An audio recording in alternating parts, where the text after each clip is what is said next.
কান লাগান এবার।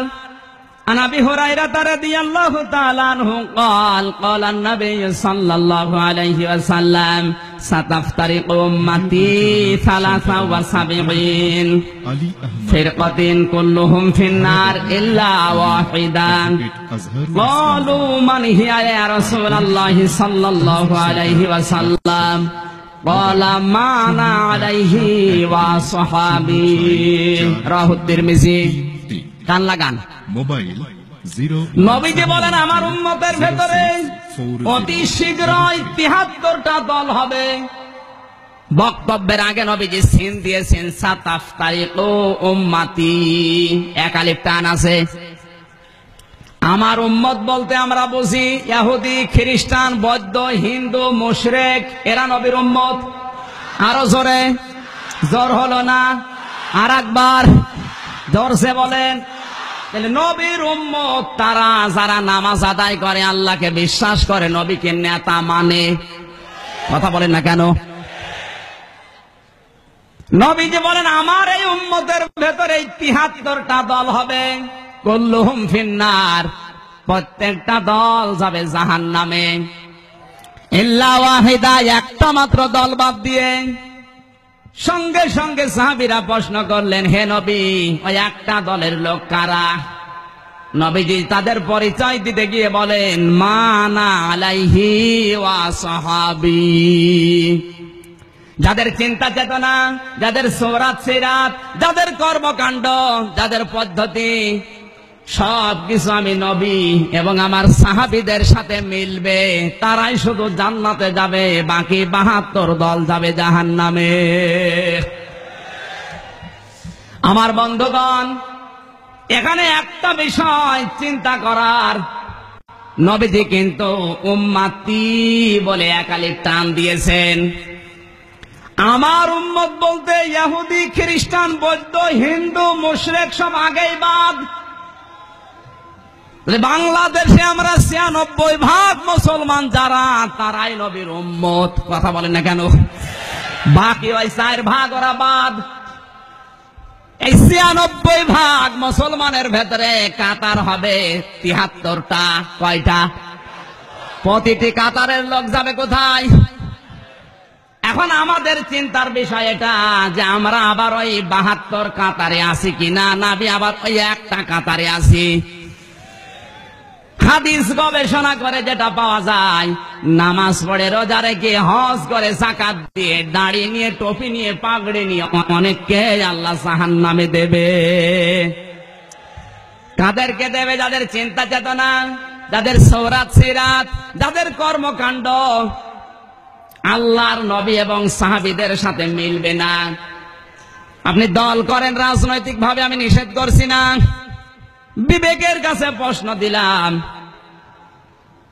৭২ কাতারের ভেতরে যদি আপনার জীবনটা পড়ে যায়, কোন বাবা আপনাকে বাঁচাবে?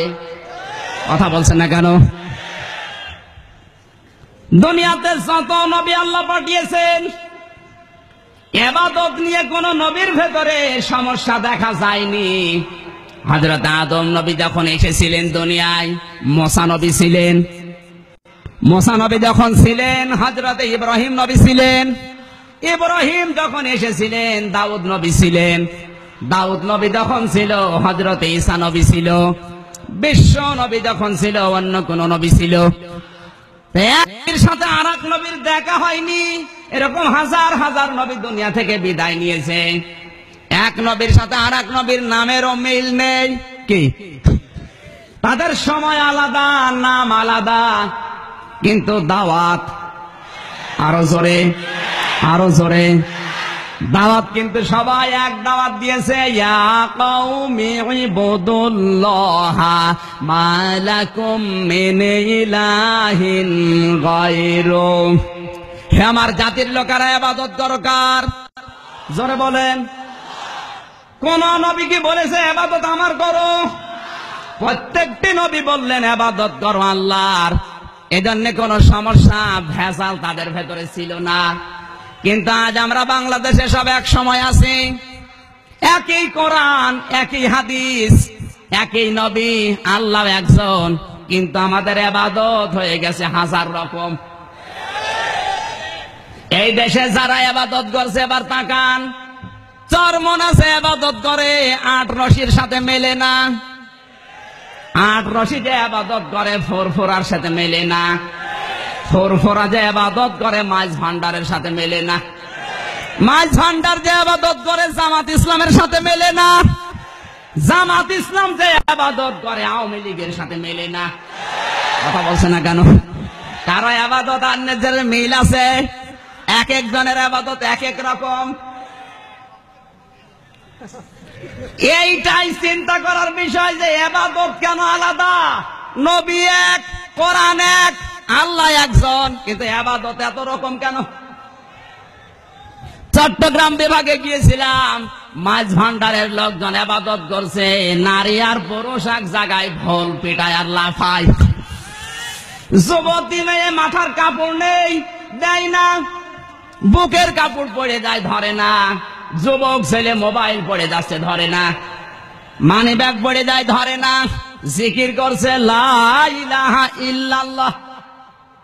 যদি জিজ্ঞাসা করেন ভাই আপনি এত লাফান কেন, লাফাই মানে জিকির করছে। এত লাফিয়েও তো টেনশনে আছে জান্নাত পাবো কিনা। আর তুমি বসে বসে জান্নাত পাবা। ওদের ইবাদতের সিস্টেম দেখেন। এবার আপনি 8 রশি যান, এ আবার আজব পীর। পীরের কোন দাড়িও নেই, মোছও নেই, মনে হয় মহিলা না পুরুষ।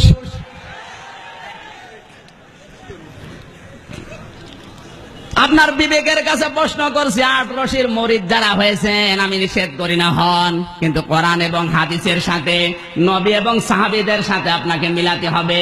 কারণ হাদিসের শেষ কথা মান আলাইহি ওয়া সাহাবী।